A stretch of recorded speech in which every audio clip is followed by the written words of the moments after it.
చల్లడి పడితే ఒక్కడు కూడా నిలబడ్డా. ఇలాంటి ధైర్యం లేని జనాన్ని పెట్టుకుని వీడేం చేస్తాడు?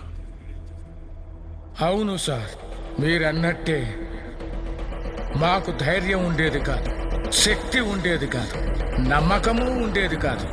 చావు మా మీద గంతులేసేది. కానీ ఒకడు అడ్డం నిలబడ్డాడని వాడిని ఖాళీ ముందు తల నరికాడు కదా. ఆ రోజు చాలా సంవత్సరాల తర్వాత చావు మీద మేము గంతులేసాం.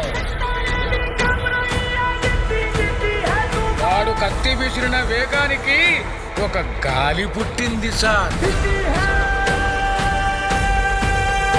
ఆ గాలి నరాచీలో ఉన్న ప్రతి ఒక్కడికి ఊపిరిచ్చింది. మీకొక సలహా ఇస్తాను, మీరు మాత్రం అతనికి అడ్డు నిలబడకండి సార్.